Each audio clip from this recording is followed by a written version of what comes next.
नमस्कार, आप देख रहे हैं जन आवाज। केंद्र में बैठी भारतीय जनता पार्टी की मोदी सरकार के खिलाफ आज कटनी स्थित घंटा घर में आम सभा का आयोजन किया गया। आपको बता दें कि ये आम सभा लोकतांत्रिक समाजवादी के बैनर तले आयोजित की गई। इस सभा में लोकतांत्रिक पार्टी के राष्ट्रीय अध्यक्ष रघु ठाकुर के साथ संसद सदस्य राज्यसभा संजय सिंह ने मंच साझा किया। इसके पहले कटनी की धरा पर पहुंचते ही लोकतांत्रिक पार्टी के जिलाध्यक्ष विंदेश्वरी पटेल एवं अन्य पदाधिकारियों समेत कार्यकर्ताओं ने स्वागत किया। साथ ही सांसद और राष्ट्रीय अध्यक्ष ने महापुरुषों के तैलचित्र पर माल्यार्पण कर नमन किया। मंच पर मौजूद पदाधिकारियों ने दोनों नेताओं का पुष्पहार पहनाकर स्वागत वंदन कर मंचासीन किया। फिर शुरू हुआ सांसद संजय सिंह का मोदी सरकार को घेरने का काम। सांसद संजय सिंह ने अनेक मुद्दों को लेकर नरेंद्र मोदी पर शब्द भेदी बाण छोड़े। संजय सिंह के जोरदार भाषण ने राह चलते लोगों को एक पल के लिए रुकने को मजबूर कर दिया। साथ ही लोकतांत्रिक पार्टी के राष्ट्रीय अध्यक्ष रघु ठाकुर ने समा बांधते हुए जोरदार भाषण के साथ राम मंदिर चोरी मुद्दे पर गगन भेदी तीर चलाए। क्या क्या कहा इन दोनों नेताओं ने, एक बार जरूर सुने। इससे पहले इस आम सभा से क्या मोदी सरकार पर क्या कोई फर्क पड़ेगा? अपनी राय कमेंट करके जरूर बताते। खबर पसंद आए तो वीडियो को लाइक, शेयर और चैनल को सब्सक्राइब करना न भूलें। ब्यूरो रिपोर्ट, जन आवाज। लेकिन हमारे देश के प्रधानमंत्री ऐसे प्रधानमंत्री हैं जिनको कोई शर्म नहीं आती, चाहे जितना अपमान भारत का हो जाए, प्रधानमंत्री शर्माने वाला नहीं है। अगर आप निजीकरण की बात करें तो आज हिंदुस्तान के सरकारी संस्थानों के पास क्या बचा? एक तरफ से उठा के देख लीजिए, हिंदुस्तान का कोयला अडानी को, बिजली अडानी को, पानी अडानी को, गैस अडानी को, सोलर प्लांट अडानी को, एयरपोर्ट अडानी को, सी पोर्ट अडानी को, आकाश अडानी को, पाताल अडानी को, पूरा हिंदुस्तान नरेंद्र मोदी ने अडानी के हाथों में बेचने का काम किया। ये निजीकरण चल रहा, ये निजीकरण चल रहा। और आपके मुख्यमंत्री तो मोहन यादव जी तो सीना ठोक के कहते हैं, हाँ भाई हम तो जमीन खरीदेंगे बेचेंगे, हमारा धंधा यही है। वो भी इसी काम में लगे हुए। आज सत्ता पर बैठे हुए लोग, उनकी प्राथमिकता आम आदमी नहीं है, किसान नहीं, मजदूर नहीं, नौजवान नहीं। उनकी सबसे पहली प्राथमिकता है उनके पूंजीपति मित्र, उनके पूंजीपति दोस्त। और इसलिए भारत के प्रधानमंत्री से जब नौजवान रोजगार मांगता है तो सरकार कहती है पैसा नहीं है। किसान अपने फसल का दाम मांगता है तो सरकार कहती है पैसा नहीं है। मजदूर अपनी मजदूरी मांगता है तो सरकार कहती है पैसा नहीं है। माताएं बहनें अपना हक मांगती है तो सरकार कहती है पैसा नहीं है। लेकिन आपको जानकर हैरानी होगी कि हिंदुस्तान के चंद पूंजीपतियों का 17 लाख करोड़ रुपए इस सरकार ने माफ करने का काम किया है। यह है निजीकरण की नीति, यह है पूंजीपतियों के पक्ष में खड़ी हुई सरकार की नीति, जिसके खिलाफ हम सब लोग याद करें। और इनसे लड़ना होगा, हमको इनसे मिलकर लड़ना होगा, इनके खिलाफ आवाज उठानी होगी। ठीक है, हमारे साथी ने 84 करोड़ लोगों को तो आपने 5 किलो राशन पे जिंदा रखा हुआ। आपको लगता है ये 84 करोड़ लोग तो 5 किलो राशन पे अपनी जिंदगी बिता लेंगे? ऐसे इनको रखो, इनको सिर्फ एक वोट बैंक के रूप में इस्तेमाल करें। एक थैला मिल जाता है, उसमें कुछ चावल गेहूं होता है और आपके उस थैले के ऊपर फोटो लगी रहती है मोदी जी की, मोहन यादव जी की, कहीं किसी राज्य की, मोदी जी की फोटो देखिए, खुश रहिए। 5 किलो का राशन मिल रहा है आपको। क्या आपको इससे ही खुश रह के अपनी जिंदगी चलाना है? क्या आपको इन्हीं व्यवस्थाओं में जीवित रहना है? अगर रहना है तो फिर ठीक है, जाति धर्म की राजनीति तो चली रही है हिंदुस्तान के अंदर। और अगर आप अपने बच्चों का मुस्तकबिल अच्छा चाहते हैं, अगर आप चाहते हैं आपके बच्चों का भविष्य अच्छा हो, मध्य प्रदेश का भविष्य अच्छा हो, यहाँ के किसानों, मजदूरों और नौजवानों का भविष्य अच्छा हो, तो उसके लिए सबसे ज्यादा जरूरी है सरकार से लड़के अपना हक हासिल करना, जिस काम को आपको हमको मिलके और वो हक क्या है के बारे में अभी बिंदेश्वरी पटेल जी ने बताया। किसानों की जमीनें कब्जा की गई, मुआवजा आज तक नहीं। कौन देगा मुआवजा? ये सरकारें खामोश बैठे रहने से आपको मुआवजा देने वाले नहीं है। इनके खिलाफ संगठन हुई है, इकट्ठा हुई है, और सिर्फ कटनी नहीं, पूरे मध्य प्रदेश में जहां जहां किसानों की जमीनें गई हैं और उनका मुआवजा आज तक नहीं मिला है, उनको सबको इकट्ठा करके भोपाल को घेरने का काम कीजिए। जब भोपाल की सत्ता डगमगाएगी तब ये आपको मुआवजा देने का काम करने से पहले नहीं देंगे, याद रखना। दूसरी बात, यहाँ पर हॉस्पिटल मेडिकल कॉलेज खोलने की बड़ी लंबे समय से आप लोगों की मांग चल रही, लेकिन पता चला कि शासकीय मेडिकल कॉलेज तो नहीं खुला, पीपीपी का मॉडल आ गया, पीपीपी का मॉडल। और जो अभी आपका शासकीय जो अस्पताल चल रहा है वो भी उसी में मर्ज कर दिया जाएगा। तो आपको महंगी स्वास्थ्य की व्यवस्था यहां पर मिलेगी कटनी के अंदर। राजनीति इस पे क्यों नहीं होती? मैं तो कहता हूं राजनीति शिक्षा के सवाल पर क्यों नहीं होती? राजनीति स्वास्थ्य के सवाल पर क्यों नहीं होती? राजनीति बिजली और पानी के सवाल पर क्यों नहीं होती? क्या आपके बच्चे बिना शिक्षा के आगे बढ़ सकते हैं क्या? मुझे जरा बताओ, बढ़ सकते हैं क्या? बच्चों को शिक्षा के बगैर आगे बढ़ाया जा सकता है क्या?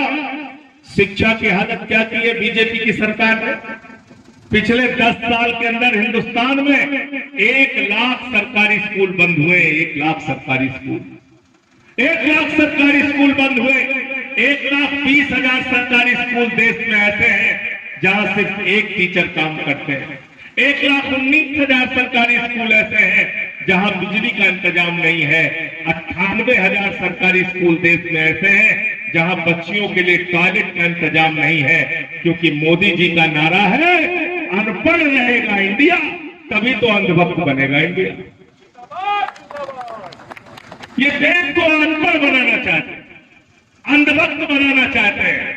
आप अनपढ़ रहोगे, आपके बच्चे अनपढ़ रहेंगे तो सरकार से सवाल नहीं पूछेंगे। इनको सवाल पूछने वाले लोग बहुत बुरे लगते हैं। अभी आपने देखा दिल्ली के जंतर मंतर पे देश का नौजवान पहुंच गया, लाखों की संख्या में पहुंच गया। उसने देश की सत्ता से सवाल पूछा, मोदी जी बताओ नीट का पेपर लीक हुआ, मोदी जी बताओ पुलिस भर्ती का पेपर लीक हुआ, मोदी जी बताओ यूपी में पेपर लीक हुआ, मध्य प्रदेश में पेपर लीक हुआ, बिहार में पेपर लीक हुआ, गुजरात में पेपर लीक हुआ, हरियाणा में पेपर लीक हुआ, महाराष्ट्र में पेपर लीक हुआ, राजस्थान में पेपर लीक हुआ। हिंदुस्तान के अंदर 93 पेपर लीक हुए, 93 पेपर लीक। और जब नौजवानों की पीड़ा आसमान तक पहुंच गई तो वो जंतर मंतर पे पहुंचे। उन्होंने कहा शिक्षा मंत्री को इस्तीफा देना होगा, और इस्तीफा लिया, इस्तीफा लिया शिक्षा मंत्री का। पहली बार मोदी सरकार को झुकना पड़ा, पहली बार 12 सालों में मोदी सरकार को घुटने पे आना पड़ा। लेकिन मैं कल से देख रहा हूं मोदी जी इतना बौखलाए हुए, इतना बौखलाए हुए, 15 साल की बच्ची के पीछे पड़ गए। 15 साल की बच्ची, 15 साल की बच्ची, उसको गालियां दे रहे हैं भारतीय जनता पार्टी के गुंडे। उस 15 साल की बच्ची को बलात्कार की धमकी दे रहे हैं भारतीय जनता पार्टी के गुंडे। वो बच्ची रो रही है, बिलख रही है। मोदी जी से उसने माफी भी मांग लिया। मोदी जी ने नौटंकी में एक वीडियो भी बनाया, बोले हम माफ कर रहे हैं आपको। आप कोई महाराजा हो इस देश के, आप महाराजा हो, आप विश्वगुरु हो, आप महामानव हो। आप कौन होते हैं माफ करने वाले? लोकतंत्र में जनता आपसे सवाल पूछती है, मोदी जी आपने मुजरा शब्द का इस्तेमाल किया था, आप देश से माफी कब मांगोगे? जरूर बताओ, किया था कि नहीं किया था? बताओ, किया था कि नहीं किया था? कहा था विपक्षी पार्टियां मुजरा करें जाके अपने वोट बैंक के सामने। अरे विपक्षी पार्टियों में तो हमारी माताएं बहनें भी काम करती है, मोदी जी वो सब मुजरा करेंगी? ऐसी भाषा का इस्तेमाल आप करते हो, माफी तो आपको मांगनी चाहिए देश से। आपकी पार्टी से जुड़े हुए लोग मां की गालियां देते हैं टीवी चैनल पे बैठ के। मैं भारतीय जनता पार्टी की नीतियों के खिलाफ सदन से लेकर सड़क तक लड़ता रहता हूं। मुझे मोबाइल पर दिन भर गालियां देते हैं तुम्हारे लोग, लेकिन हम लोग रोने धोने वाले लोग नहीं है। याद रखना, तुमसे दो दो हाथ करके लड़ाई लड़ने का काम करेंगे। हम तुम्हारे साथ हैं। किसी चक्कर में मत रहना, किसी गलतफहमी में मत रहना। हिंदुस्तान में हर आदमी तुम्हारे लिए, तुम्हारे सामने घुटना टेकने के लिए पैदा नहीं हुआ। इन छोटे छोटे बच्चों को डरा रहे हो आप, शर्म नहीं आती आपको? कह रहे हमने माफ कर दिया, माफ कर दिया। अरे आपको माफी मांगनी चाहिए इस देश की जनता से। 12 साल में एक भी वादा आपने नहीं पूरा किया। 2 करोड़ नौकरी हर साल देने का वादा आपने किया था। 24 करोड़ नौकरी हिंदुस्तान के नौजवानों को मिलनी थी, आपने झूठ बोला। माफी मांगिए इस देश से। आपने कहा था किसानों के फसल का दाम 2 गुना कर देंगे, आज तक किसानों के फसल का दाम 2 गुना नहीं हुआ। उनको लाठियों से पीटने का काम आप करते हो। जब गन्ने, धान का, गेहूं का दाम वो मांगने के लिए जाता है। माफी मांगिए इस देश के किसानों से कि आपने उसके आमदनी दोगुना करने का काम नहीं किया। आपने कहा था 15 अगस्त 2022 तक पूरे हिंदुस्तान में सबको पक्का मकान मिल जाएगा। आप झोपड़ियों के ऊपर बुलडोजर चलाते हैं, गरीबों का घर उजाड़ते हैं, आदिवासियों को विस्थापित करने का काम करते हैं। माफी मांगे इस देश के गरीबों से, आदिवासियों से, झोपड़ी में रहने वाले उन लोगों से जिनके ऊपर आप बुलडोजर चलाने का काम करते हैं। आपने नौजवानों से वादा किया था कि हम इस देश में एक बेहतरीन व्यवस्था आपके लिए देंगे। 93 पेपर लीक आपके राज्य में हुए, अलग अलग राज्यों के अंदर। उस 93 पेपर लीक के लिए आप स्वयं जिम्मेदार हैं और आपकी डबल इंजन की सरकारें जिम्मेदार हैं। मोदी जी, माफी मांगिए देश के नौजवानों से कि आपके शासित राज्यों में, भारतीय जनता पार्टी के शासित राज्यों में पेपर लीक होने का काम हुआ। इसलिए देश से माफी अगर किसी को मांगना चाहिए तो उसका नाम है नरेंद्र मोदी और भारतीय जनता पार्टी। भारतीय जनता पार्टी मुर्दाबाद। अभी क्या कर रहे हैं सरकार? मुर्दाबाद। अभी क्या कर रहे हैं? कह रहे हैं 500 बिलियन डॉलर का हम इन्वेस्टमेंट करेंगे अमेरिका के अंदर।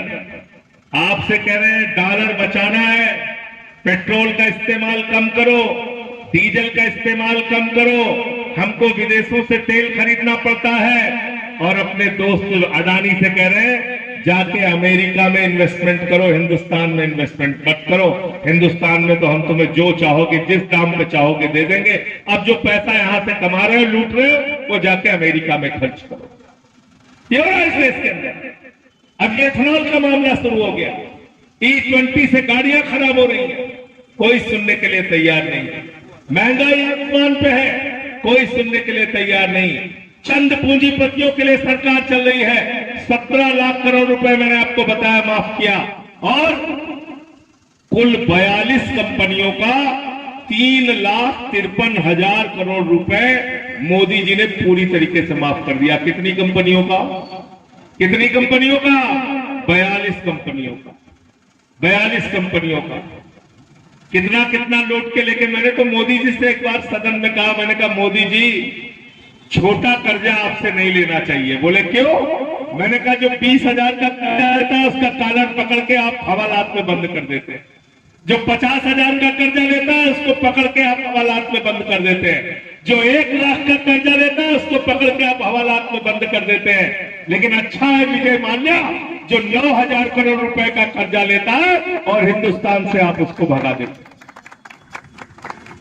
अच्छा है नीरव मोदी मेहुल चौकसी जो 20,000 करोड़ का कर्जा लेता है, हिंदुस्तान से आप उसको भगा देते हैं। नितिन संदेशरा 6,000 करोड़ का कर्जा लेता है, हिंदुस्तान से आप उसको भगा देते हैं। ललित मोदी 3,000 करोड़ रुपए का कर्जा लेता है, हिंदुस्तान से आप उसको भगा देते हैं। वो लंदन में बैठ के ऐश कर रहा। देश के नौजवानों को, गरीबों को, मजदूरों को चिढ़ाने का काम करता है। ये किसका पैसा है जो विजय माल्या लेके भागा है? ये किसका पैसा है जो नीरव मोदी लेके भागा है?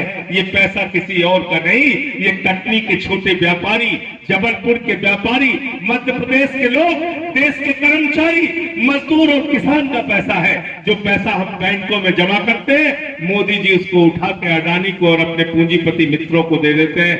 कहते हैं बैंक लूट लिया, अब हिंदुस्तान से भाग जाओ। और यहां तुमको नारा फंसा दिया है इन्होंने, जिस हिंदू का खून न खौला, खून नहीं वो पानी है। हिंदू मुसलमान के नाम पे बेटा लड़ते रहो, हम तुम्हारी जेब काटते रहेंगे। इसीलिए मैंने इस पार्टी का नाम बदल के भारतीय जेब कतरा पार्टी रख दिया। भारतीय जेब कतरा पार्टी आपके जेब काटने का काम करती है। कहते हैं हिंदू मुसलमान के नाम पे लड़ाई करते रहो, शिक्षा के बारे में बात मत करो, अस्पताल के बारे में बात मत करो, सड़क के बारे में बात मत करो, रोजगार के बारे में बात मत करो, व्यापार के बारे में बात मत करो, किसानी के बारे में बात मत करो, नौजवान के बारे में बात मत करो, माताओं बहनों की सुरक्षा के बारे में बात मत करो, मिड डे मील के बारे में बात मत करो। सिर्फ दिन रात हिंदू मुसलमान, हिंदू मुसलमान, हिंदू मुसलमान में लगे रहो। लेकिन मैं कटनी के लोगों आपसे बड़ी विनम्रता पूर्वक एक सवाल पूछ के जाना चाहता हूं।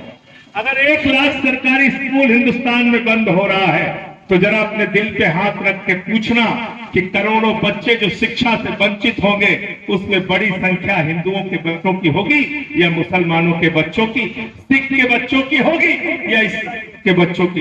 याद रखना, अगर अस्पताल देश के अंदर बर्बाद होंगे और खराब होंगे और बंद होंगे, तो उससे हिंदू ज्यादा प्रभावित होगा या मुसलमान? जरा दिल पे अपने हाथ रख के पूछना। अगर देश में महंगाई ज्यादा बढ़ेगी, पेट्रोल का दाम महंगा होगा, चीनी का दाम महंगा होगा, टमाटर प्याज का दाम महंगा होगा, तो उसका ज्यादा प्रभाव हिंदुओं पे पड़ेगा कि मुसलमानों पे? जाहिर सी बात है, हिंदू की ज्यादा आबादी है तो महंगाई की ज्यादा मार हिंदुओं पे पड़ेगी।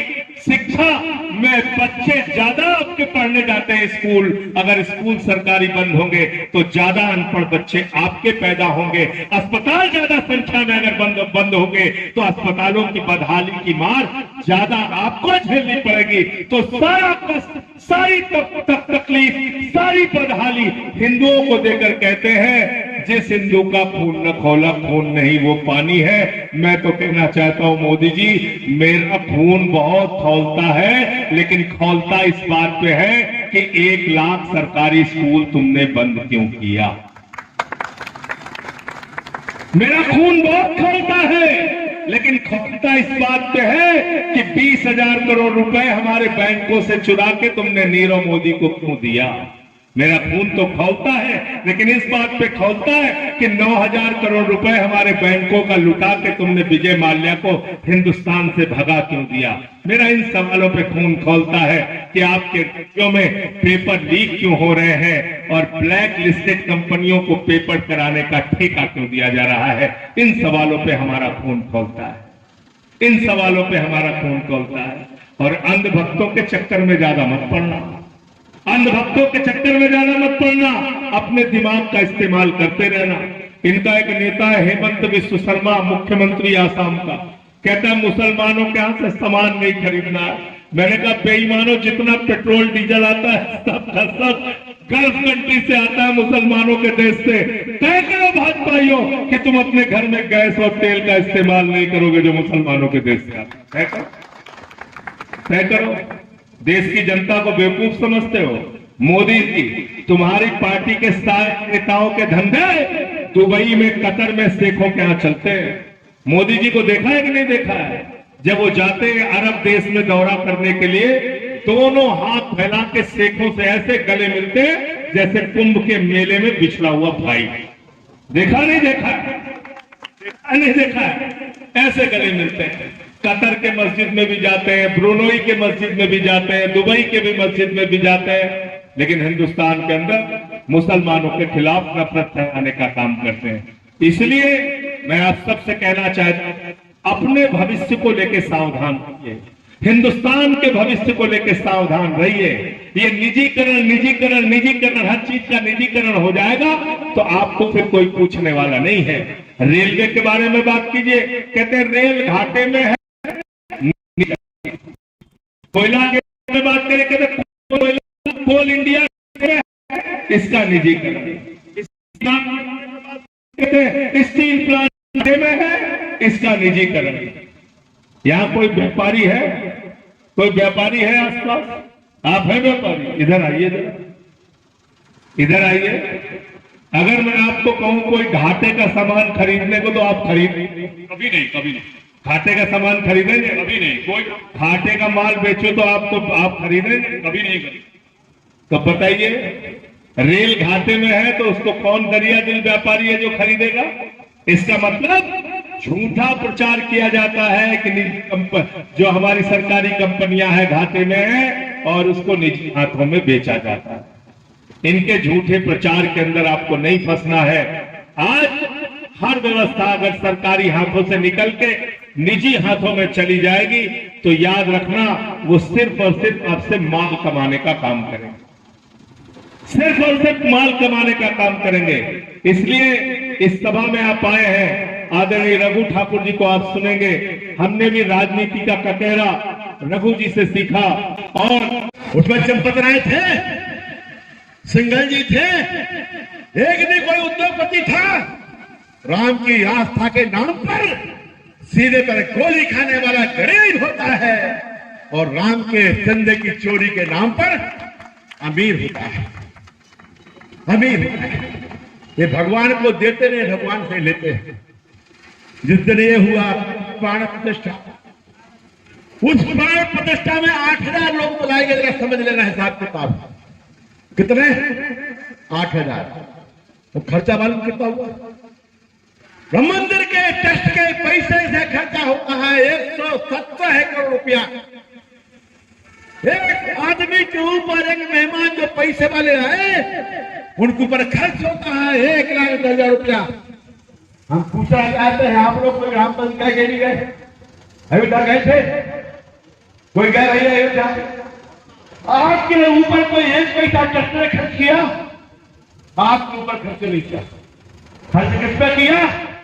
वो पैसा वाले टाटा, बिरला, अंबानी, अडानी, मोदी, मफतलाल, चोर, डकैत। और हम नहीं कह रहे हैं, खुद प्रधानमंत्री कार्यालय के जो पुराने सचिव थे नृपेंद्र मिश्रा ने कहा ये चोरी नहीं है, ये तो डाका है, डाका। और जब इसकी याचिका पहुंची सुप्रीम कोर्ट में तो जानते हो क्या बोला जज साहब ने? मुख्य न्यायाधीश सूर्यकांत जी बोलते हैं इतनी जल्दी क्या है?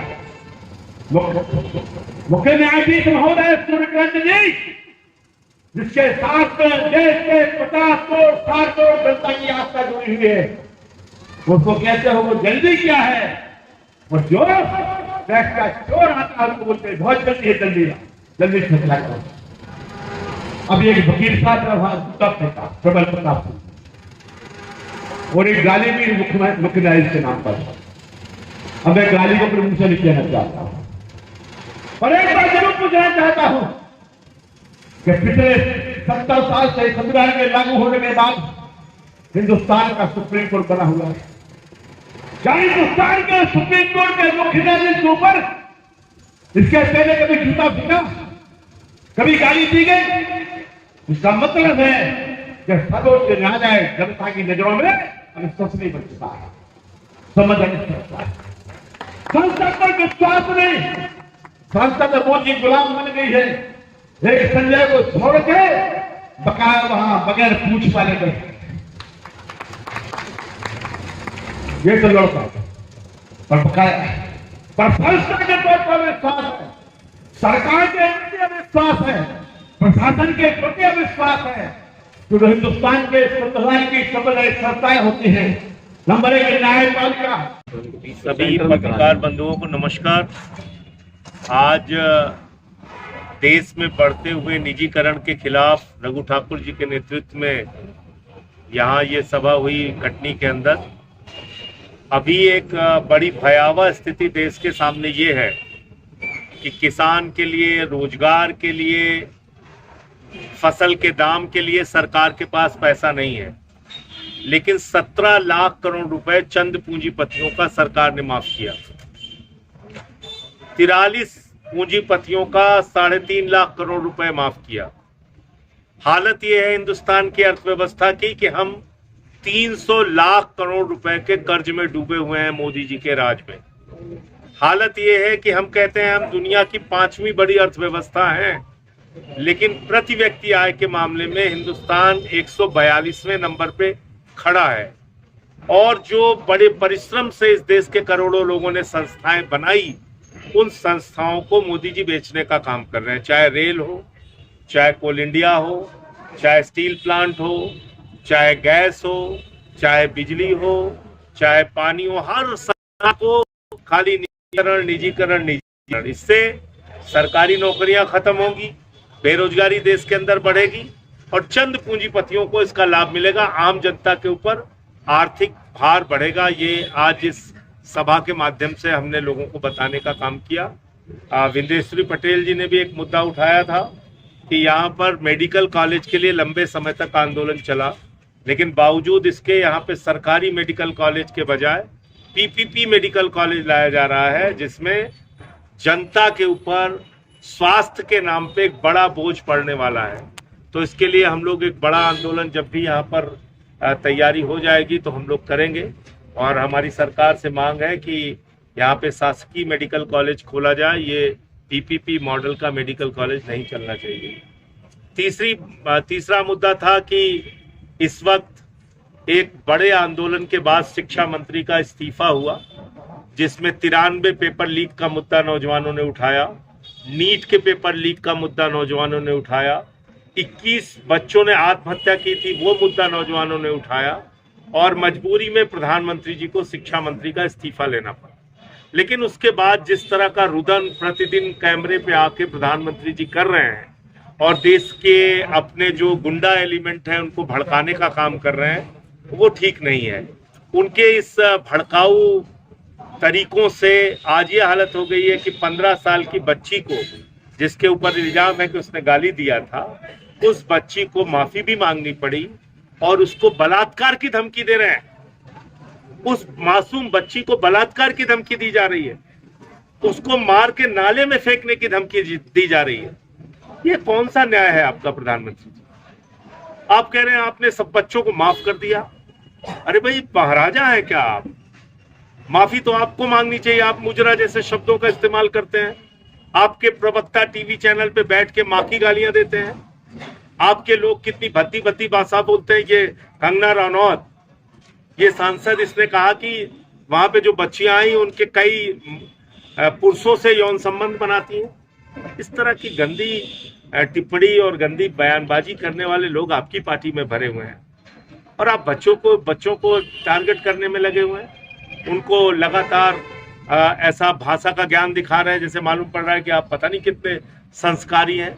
भाषा के ऊपर भाजपाई बोलते हैं तो लगता है ओसामा बिन लादेन अहिंसा पे उपदेश दे रहा है। इसलिए भाषा के ज्ञान देने का अधिकार भाजपा के लोगों को नहीं है।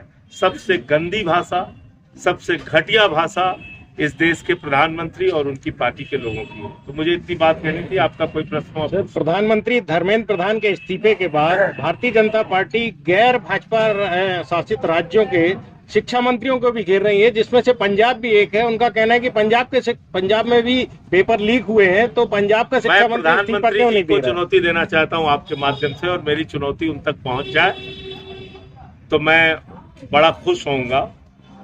अगर एक भी प्रमाण पेपर लीक के पंजाब के मोदी जी या उनकी पार्टी के लोग दे देंगे तो उस पर फिर हम हर सजा झेलने के लिए तैयार हैं।